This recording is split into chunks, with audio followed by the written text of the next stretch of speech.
Welcome to Daddy's Podcast. This is the Redefining Plastics Podcast. Welcome to the Redefining Plastics Podcast. My name is Justin Riney. This time we've got an industry expert, a recycling industry expert. I'm going to give you that title whether you want to take it or not. Greg Janson, Triton Ties. We ran into each other at the Bear Locker Recycling Conference, which was really well done. I love what you had to say. I agreed with everything you had to say. So I wanted to bring you on to kind of talk about recycling in the U.S. But Absolutely. First, why don't you introduce yourself, who you are, where you came from, what you do now, all that good stuff. Yeah, so Greg Janson, President, CEO of Triton Group, which also entails Triton Ties. Long-time industry veteran. Like I've said before, I started in the industry in 1974. And people look at me funny because they're like, you don't look like you're 80 years old. But I actually started in the industry when I was 6. Yeah. My father started a recycling company. I grew up working there, through my youth.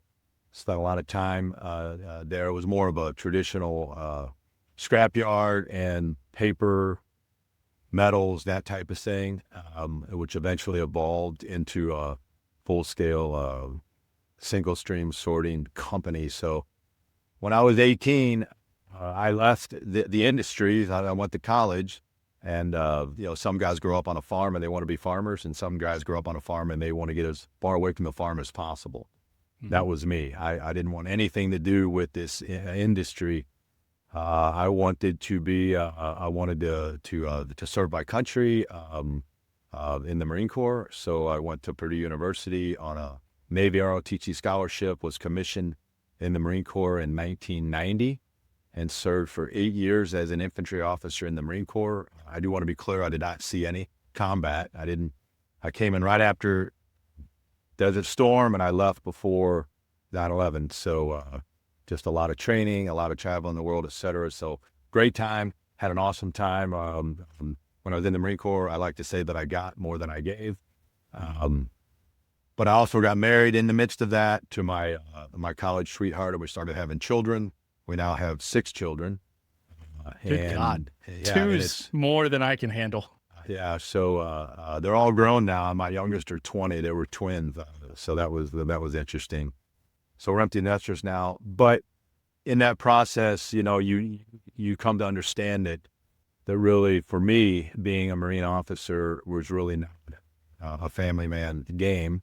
The mission comes first, as it should, and so you spend a lot of your time gone, and I decided to leave the Marine Corps.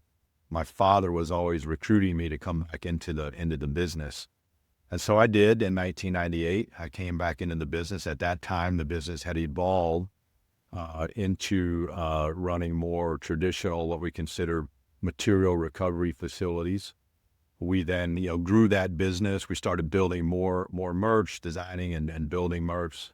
And then at the end of the day, we were the largest MRF operators, commercial recyclers, residential recyclers in the cities of St. Louis, Louisville, and Nashville. So a lot of MRF experience, did that for about 11 years. And more, but in 2011, we sold our St. Louis businesses. So we had a total of 5 MRFs, 2 in St. Louis, 1 in Louisville, and 2 in Nashville. We ended up selling those over the course of like 3 or 4 years to Republic Waste. We sold our Nashville operations to Waste Management. We eventually sold our Louisville operations to West Rock. And then we decided to invest in a new concept that we created that we called, or that we were one of the first movers in, I guess, called what we call plastic recovery facilities. So a material recovery facility is a local asset, typically serves about a 50-mile radius. The plastic recovery facility was what we called a regional asset. So we built one in the Louisville market to kind of serve the Midwest. We built one in Atlanta to serve the Southeast. And then we built another one in Baltimore to serve the Atlantic, Northeast Atlantic coast. Yeah. Right, yeah. And then we also built a facility in St. Louis to kind of take what those facilities couldn't handle or what they didn't recover and bring that back to St. Louis. And so that all happened between about 2011, 2016. We built all these, and It was a great business up until about 2015, and we saw the fracking revolution really take hold. And what ended up happening is we saw this explosion of virgin capacity. It drove the price of virgin plastics down and basically made that business no longer tenable. So we ended up closing 3 of those plastic recovery facilities. Some people call them secondary sort facilities, which is kind of a term that I prefer now.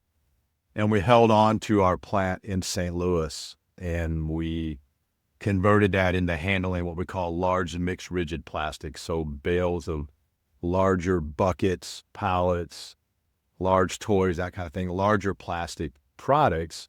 And we put that through a very kind of sophisticated mechanical sorting process. At the end of the day, we end up with a polyethylene heavy post-consumer regrind and a polypropylene heavy post-consumer regrind. Obviously, looking at that business, staring down the barrel of low virgin prices for a long time, we said, who's being successful in this industry? It really wasn't the reclaimers, right? Reclaimers were just kind of what I call whiling away in the salt mines, and providing a commodity that just the prices kept getting lower and lower. But when we looked at who was really successful in this business, whether it was ADS making drain pipe, Infiltrator Water Technologies, now owned by ADS, making subterranean septic tanks and water filtration systems, even the carpet guys, the PET guys making carpet, the Mohawks and the Shaws, et cetera, or the KWs making polypropylene paint cans, they all had one thing in common. They were buying scrap and they were making a part. A product, yeah. A product. So I like to say that they were buying by the pound and selling by the piece. Yeah. Right. That's a good way to put it. Yeah. And so when you're doing that, low prices are actually to your advantage, right? Because you can pass those on to your finished product and get more competitive, or you can just increase your margin, right?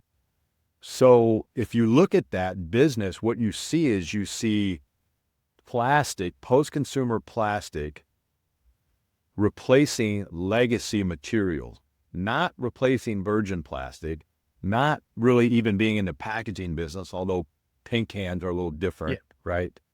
But they were replacing steel paint cans. So, ADS is making a polyethylene pipe replacing steel and clay. KW is making a polypropylene paint can replacing steel. Carpet guys are making PET carpet replacing nylon or really like wool carpet. And ADS is replacing concrete in the water, in the septic tanks and water filtration, stuff like that. So it became apparent to us if we wanted to survive in this business and thrive in this business, we needed to create a piece. And we hit on the composite rail tie. So why composite rail tie? I've been curious about this. Yeah, that's a great question. Well, one is that the current part wood, creosote soaked hardwood has a performance issue. So new hardwood is not lasting as long as old hardwood. So the large railroads in the U.S. called Class 1 railroads, when we think of them, these are the ones we think of, the Union Pacific, the Norfolk Southern, the CSX, the BNSF, they have a problem with wood, and they know they have a problem, right? It's not lasting as long as it used to. So they have these things modeled the last 25, 30 years, and in the high rot zones of the U.S., the Southern Crescent coming up through the Mississippi River Valley, and then in the Pacific Northwest, these ties are being pulled out at 10 to 15 years, and they're just mulch at that point, right? So there was a problem that needed to be solved, and then the scale. So there's 20 million wooden railroad ties replaced every year in North America. 14 million of those are in the high decay zones, and about 9 million of those are in the accelerated decay zones, meaning severe, high, or severe decay. So the scale was very attractive, right?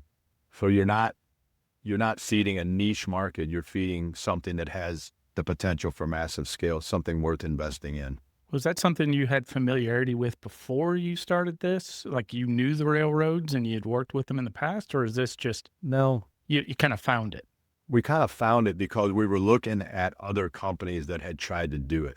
Okay. Okay, so there was what I call the first generation composite, and I use air quotes on that because they weren't really composite. They were plastic, okay? Companies like Integrico, Axion, other companies that are no longer here. So when we took a look at it, we said, why weren't these, if there's a problem that needs to be solved and they're making a product, why weren't they successful? Well, the reason that they weren't successful is the product, the part wasn't strong enough. Okay, so why wasn't it strong enough? Well, they were trying to compete with wood on price. In order to do that, you have to have low material costs. So they were making a part, we use a measurement called MOR, or modulus of rupture. Mm-hmm. You put this thing on a rack, you put pressure in the middle with a cylinder, and you measure how many PSI it takes to break it in half. So that's called MOR. These ties were breaking at 2,500 MOR, and oak breaks in about 8,000 or 9,000. Okay. So when they put them in mainline track, they weren't lasting. So the entire value proposition is, look, these are going to last as longer than wood. In our case, they need to last significantly longer than wood, right? Yeah, make it worth the investment. Right. Exactly. So we decided early on that we were going to make a tie that was going to last 4 to 5 times longer than wood, and introduce that at a price point where we could make money doing it. And that price point is higher than wood, but it's a life cycle economics. So in order to do that, we had to use glass fiber. So we had to use virgin glass fiber into the tie, which is not a new technology, mm-hmm. right? The glass fiber bonds with the plastic, spreads out the surface area, and so it can take much more pressure, much more wear and pressure, and last. And so that's what we did. We introduced glass fiber into the tie, and we saw a tie initially at about 7,000 MOR. And that was with a company called EverTrack, which we co-founded in 2017. We left that company in 2019, sold our shares, waited out our non-compete, and started Triton Ties. Okay. With the knowledge that we gained working on EverTrack, we introduced a different process that respected the retention of the length of the glass fiber. So we have a process that maintains the length of the glass fiber, which allows the tie to be stronger than that 7,000. So the Triton tie, our strongest tie, is called a G3, and we are at 8,500, 9,000, even 10,000 MOR. So to answer your question, we knew about the problem by researching these other companies. We changed the formula to make it stronger than oak, and then introduced that to the market. And now we're approved by all of those railroads that I talked about. We're approved through their labs and in track, on mainline track on those railroads. So now the drill is, how do we gain traction mm-hmm. with this product? The problem is that it is more expensive, and so you're trying to get a customer that is used to annual budgets. People are comfortable with the problem that they know. Yeah.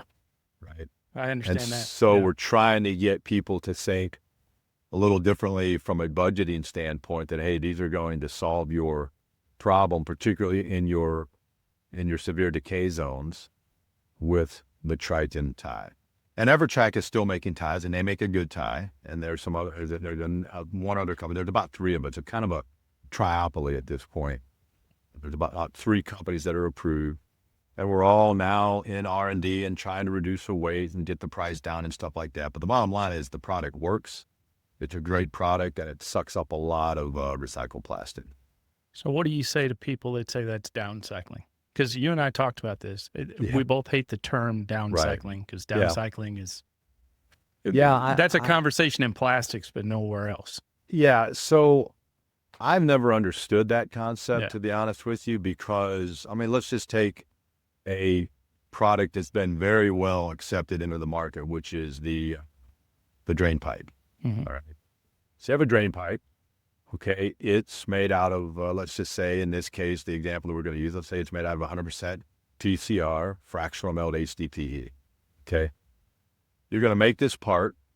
You're going to put it in the ground, and it's going to last for 100 years. And when you pull that part out, you can wash it, grind it, wash it, and reuse it. Yeah. Again.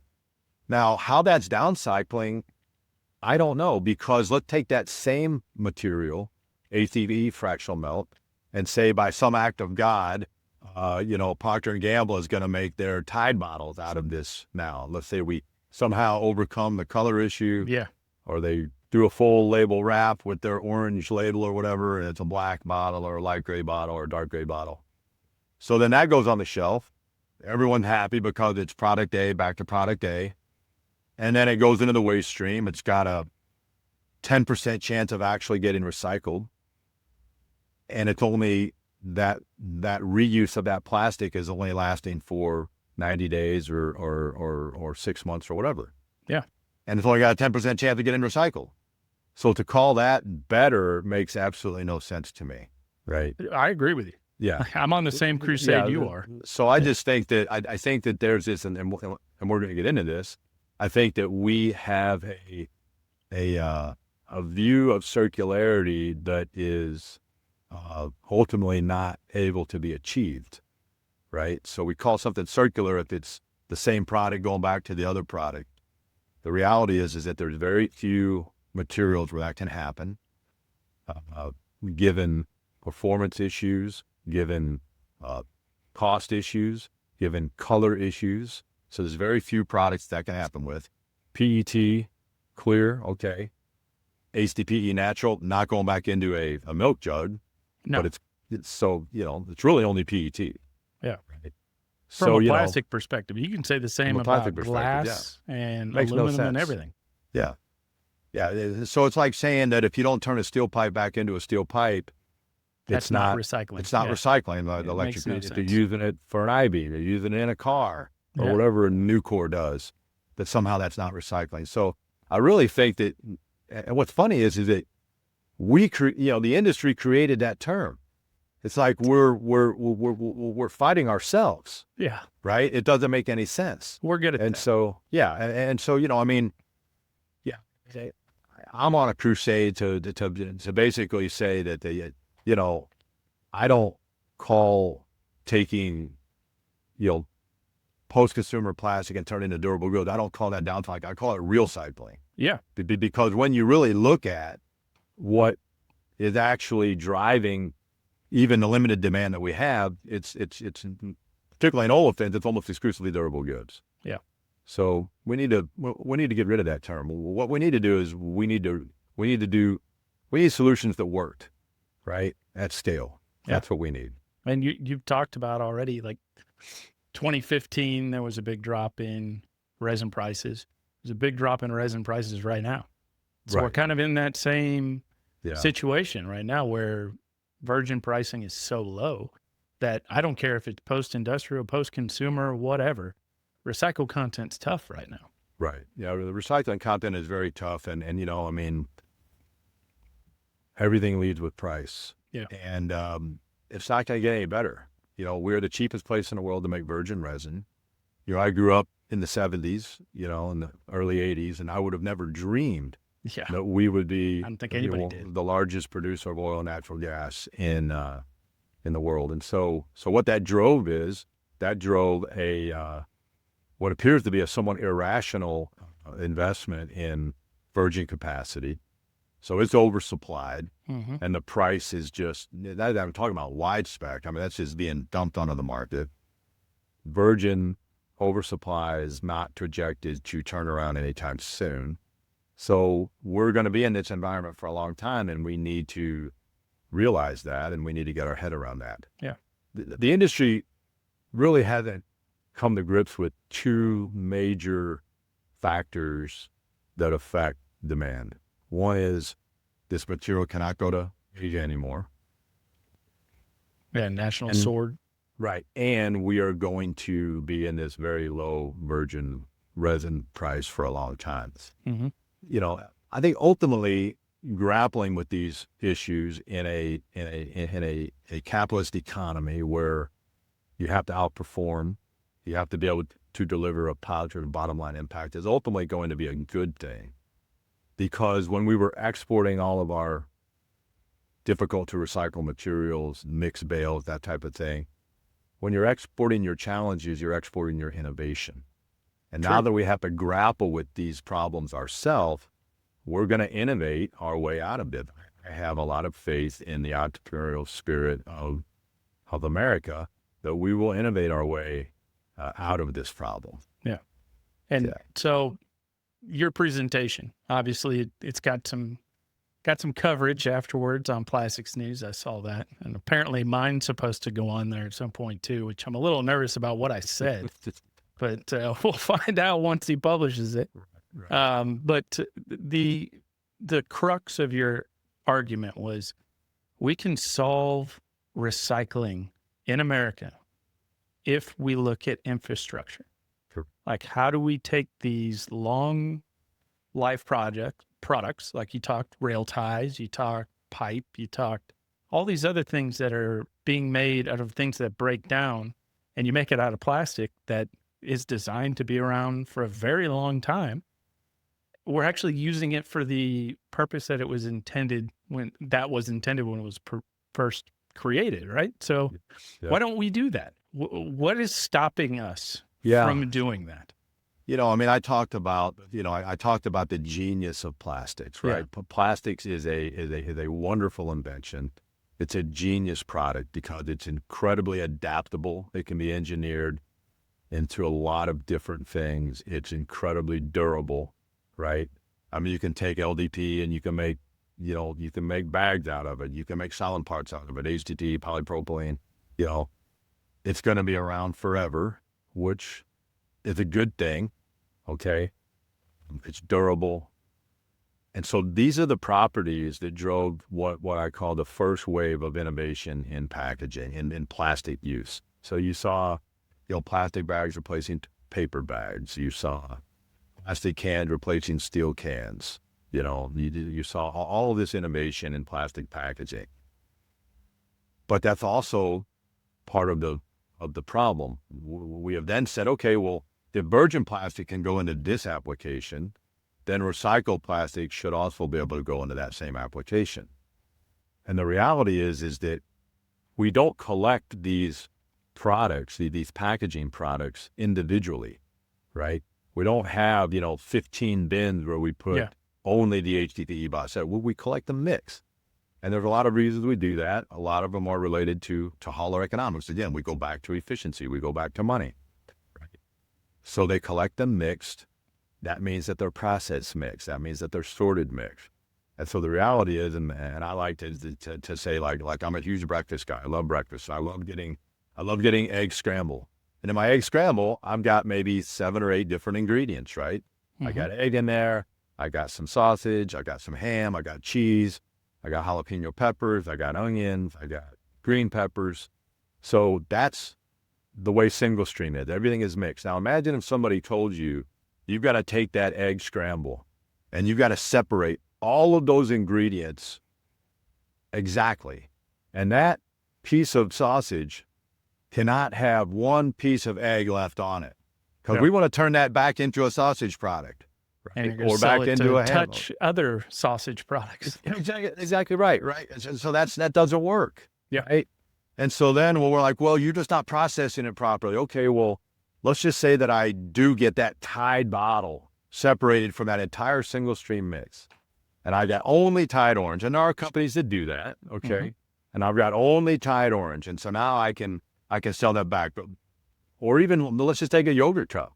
Right? So I got a white yogurt cup and then I got to put that through FDA approval, which can't even happen with polypropylene. Right? but let's just say it can. And every time I have to go another step of sorting, another step of processing, another step of washing, I add 10, 15 cents, right?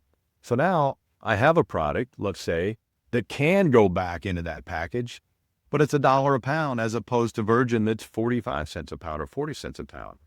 We're seeing companies that are grappling with that now. PureCycle is making a really nice polypropylene product, but it's very expensive, right? So I say that we have to reimagine how to recycle the genius of plastics. Yeah. So first off, I say, look, plastics are good. They're not evil, all right? We just have to find the right use case. So you need to find applications that can take a bit of a mixed olefin product. Forget PET. I'm dealing with olefins. Because the other thing great about olefins, at the end of the day, you can shred everything and sink float it, and the stuff you don't want is going to sink, and the stuff you do want is going to float. So, we need something that can take a little bit of a variance in melt flow, that can handle some polypropylene in the polyethylene, that can handle LDPE in the HDPE, and that is what I call infrastructure. And the rail tie is a good example of that. So if those 14 million rail ties that are in the accelerated decay zones were replaced with composite ties every year, that would increase the recycling total by 2.5 billion pounds a year. That would increase that would increase the recycling rate by 50. We would increase 50% more plastic than we're doing right now, and that's one product. That's just one product. One product. Another product, pallets, returnable pallets, pooling pallets. So if you go behind a Walmart, or if you go into a Costco and you look at what all the product is sitting on, they're all sitting on primarily blue pallets that are pooling pallets, meaning that all the retailers, they rent these pallets and they move among the entire supply chain. So it's ubiquitous. It touches everybody, okay? Well, those pallets are made out of wood. Now, there's 120 million of those in circulation in North America, those blue pooling pallets. If over time those were changed to 100% post-consumer, and I guarantee you that we can make a 100% post-consumer pallet that is virtually indestructible. Yeah. Now, we may have to use some glass fiber. That's great. But let's just say that pallet weighs 70 pounds. Well, if you do that math, that's 7.4 billion pounds. And those are going to have to be replaced. And those are going, eventually some of them are going to crack, and they're going to have to be replaced. And so again, that's another huge market that could suck up a tremendous amount of post-consumer plastic with a spec that is in reality to how plastic is recovered. Yeah. So those are just two examples, and we're at, almost 10 billion pounds. Yeah. Just right there. Well on your way to solving the problem. I mean, we could innovate, guardrails could probably be made out of post-consumer plastic. Certainly guardrail posts could be made out of post-consumer plastic. Utility poles. Look at all the wooden utility poles that are rotting and that are crooked. We could make those out of post-consumer plastic. Yeah. There's ways to do that. We just have to unlock our mind. We got to get onto the innovation train and figure out how to use this material. So what we're doing now, though, I like to say is that we're trying to jam a recycled plastic square peg into a hole made specifically for into a round hole made specifically for virgin plastic. Yeah, virgin plastic, paper, whatever. Doesn't work. Yeah. So I agree that's kind of with my pitch. Yeah. No, and honestly, and that's why I wanted to talk to you, because the entire time you were talking up there, I was like, yes, this is exactly right. And I think I even made the comment when we were doing the roundtable afterwards that plastic is held to a completely different standard when it comes to recycling than other materials. Because let's just look at glass, for example. Glass in the U.S., very little of that stuff is actually ended up back in a glass bottle again. Like most of that's in asphalt or aggregate or something like that. If that happened in plastic, the uproar that people would have, but for some reason with glass, it's fine. And like, why are we having different debates for plastic versus glass? I think one of the reasons is, as I think about this now, I've never really thought of it that way before, but the glass industry doesn't fight itself, right? So you don't have the glass industry saying sand is bad, right? Yeah, I get it. The plastic in it, we're fighting ourselves because we've bought into this notion that virgin plastic is bad, right? Virgin plastic has changed our lives for the better. It touches everybody in the globe. We have an end-of-life problem, right? It's not that plastic is bad. Again, plastic is a genius material. Yeah, I was talking to my marketing folks, and I kind of hesitate to say this because this guy was an antagonist, but the whole idea in Wall Street where it's like, greed is good, right? Yeah. Well, I mean, I'm not saying that greed is good, but I'm saying that mindset of, plastic is good, right? Let's apply it in applications that replace inferior materials. Yeah. Instead of apologizing for what recycled plastic is, and let's acknowledge that it's not virgin. We acknowledge that it's not virgin, okay? But packaging that comes from virgin plastic makes the best recycled plastic there is. So plastic is good. Recycled plastic has certain properties that allow it to outperform legacy materials.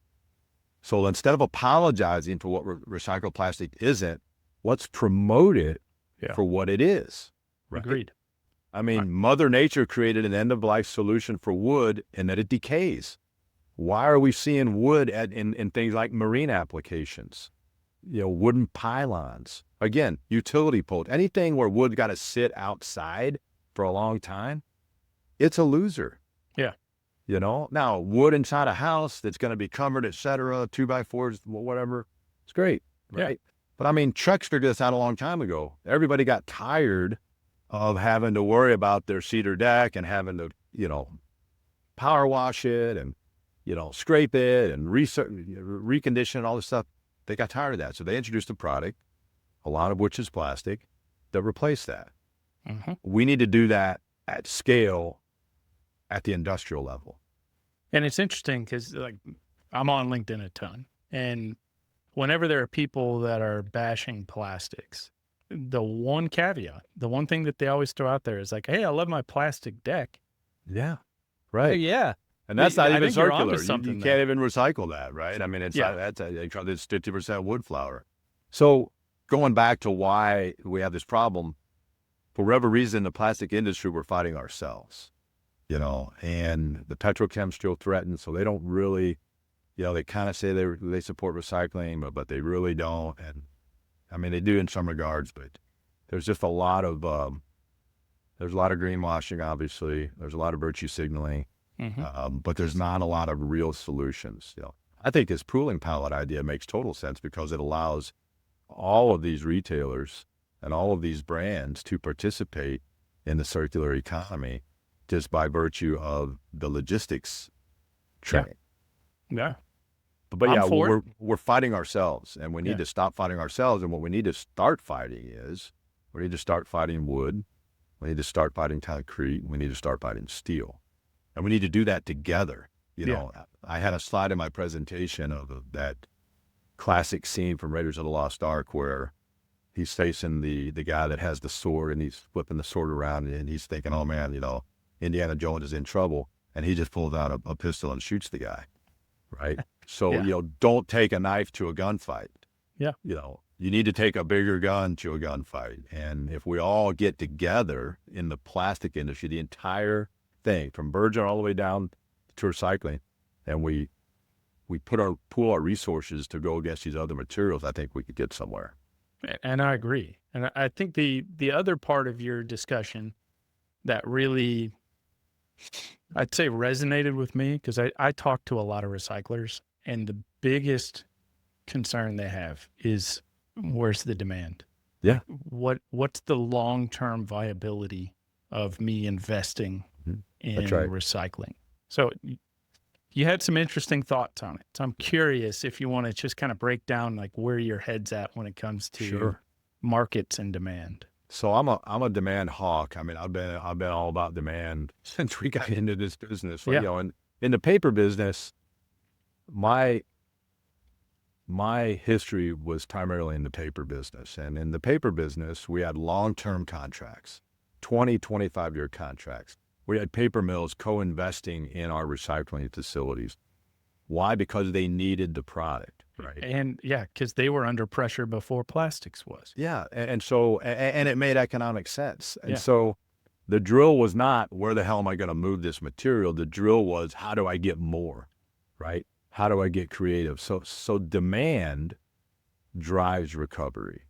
And in the cardboard business, because we had these very large contracts that we had to meet volume goals on, we went out and started recovering cardboard. We created a commercial single stream front loader routes where we were servicing businesses that were never able to recycle before, you know, putting 8-yard containers behind Dollar General stores and, you know, fast food places and schools and things like that, where they could put all of their recycling into one bin, but the majority of that was cardboard.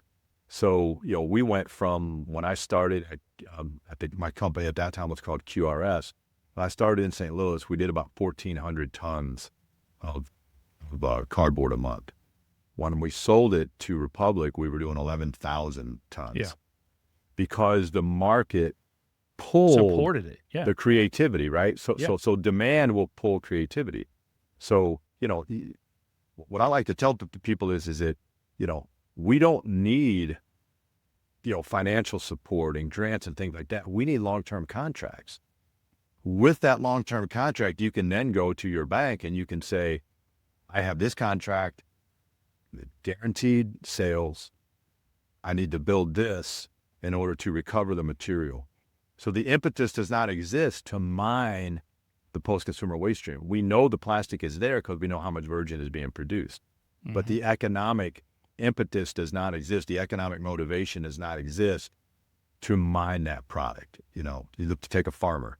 A farmer is not going to plant a crop and harvest a crop that he can't sell, that they can't sell, right? It's just common sense.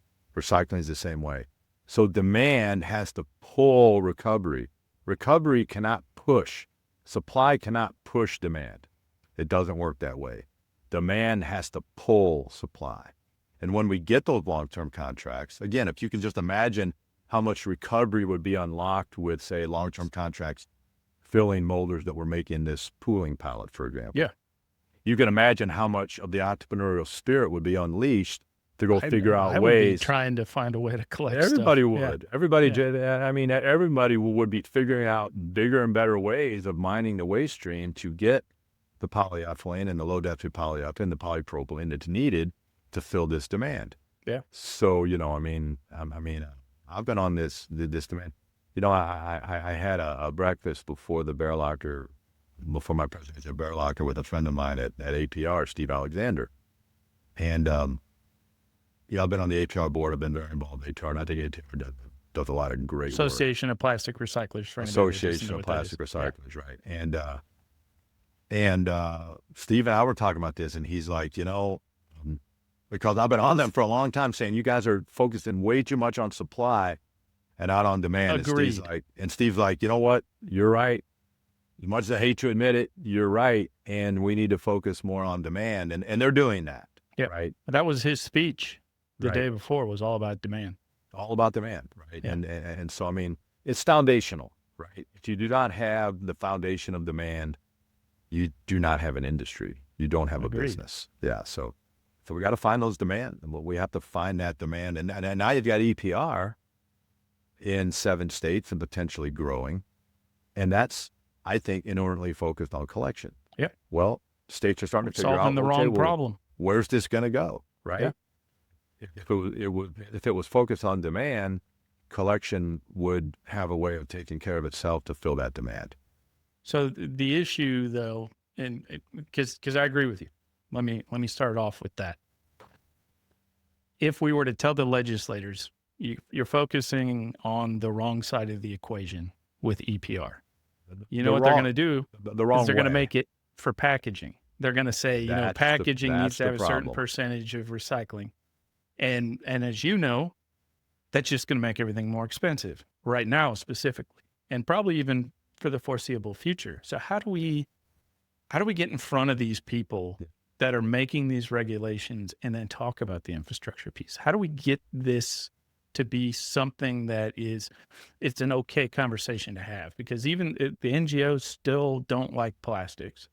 They want plastics gone, and they don't like the idea of us recycling it into a durable good, even though you and I both just agreed that that's the right thing to do. Like, how do we change that narrative? Like, how do we get people to be on board?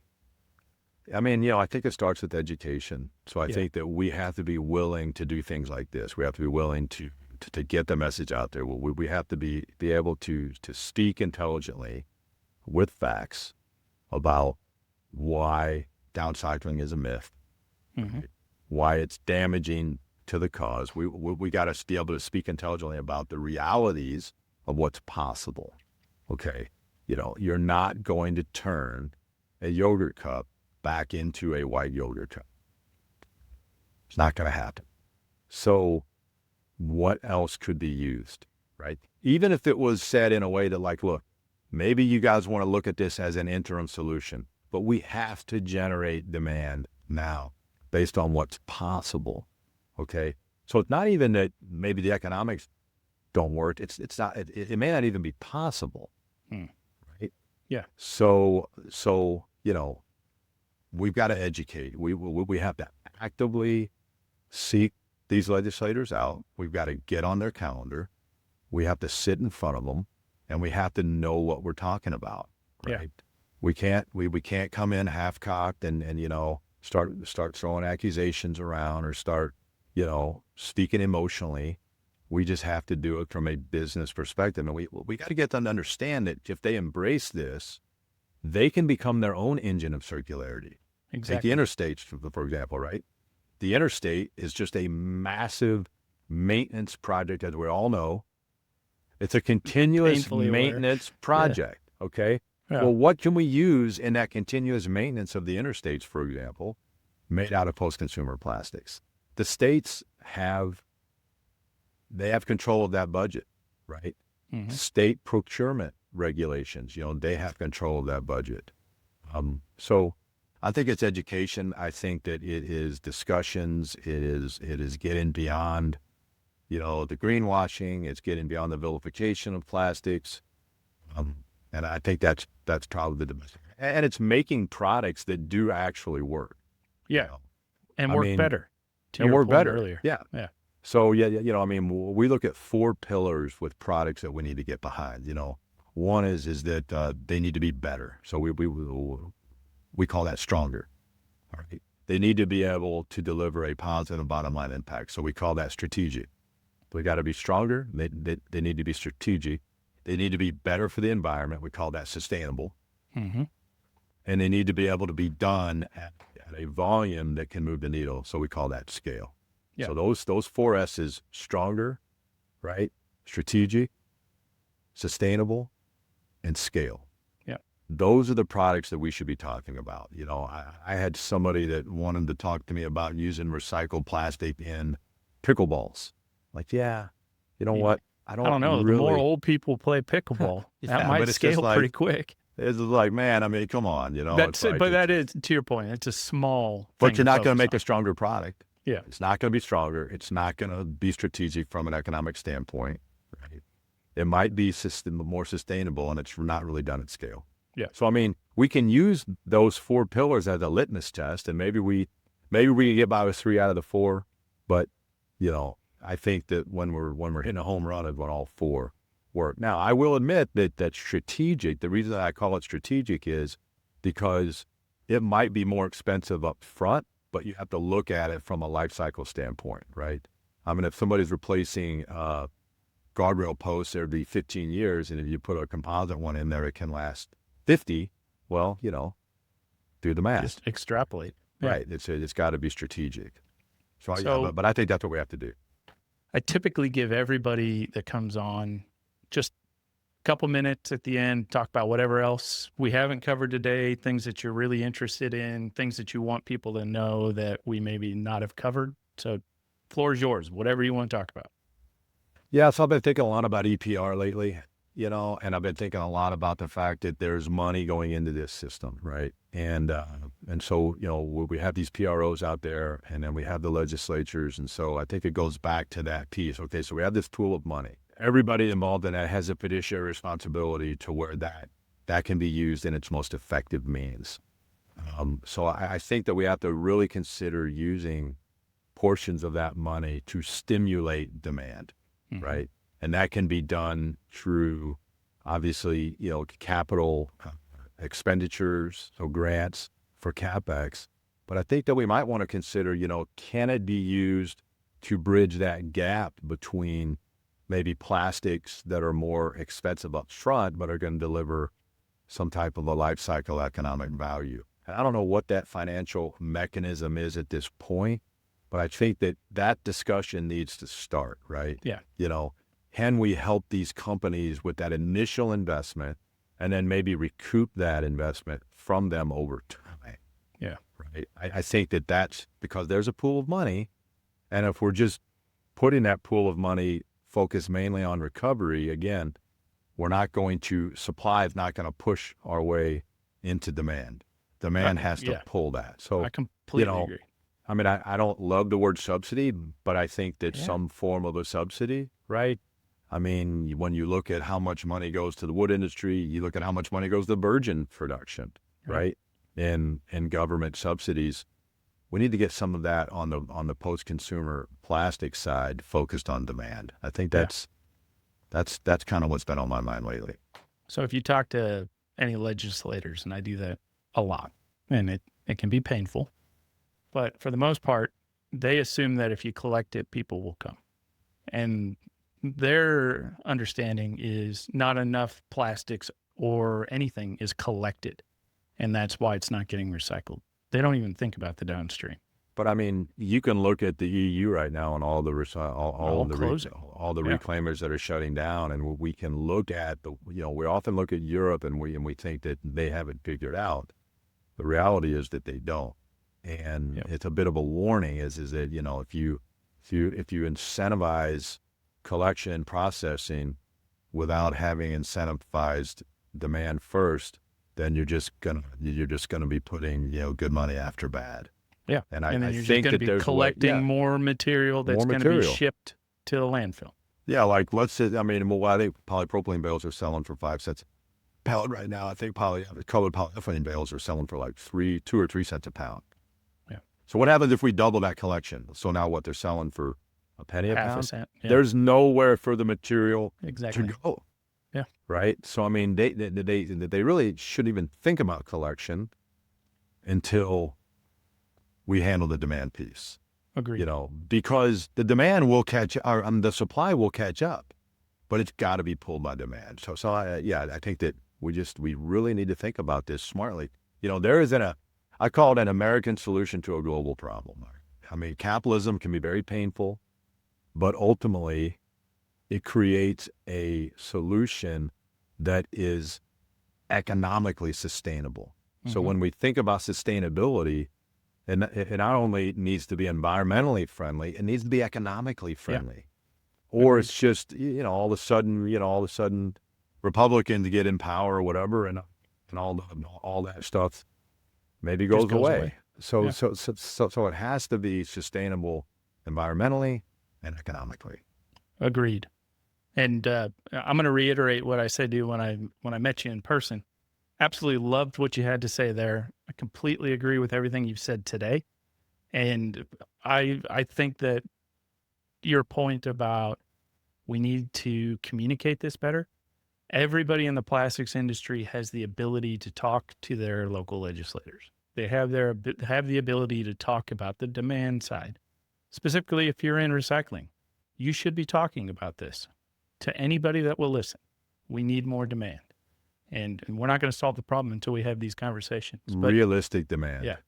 Yeah. But I know you had a hard stop, but I really appreciate you coming on. This has been a great conversation. Greg Janson, Triton Ties for Justin Riney. This has been the Redefining Plastics Podcast. Thank you so much. Thank you, Justin. I appreciate the opportunity. You want to learn more about the plastics industry, recycling, check out these other videos. please like and subscribe.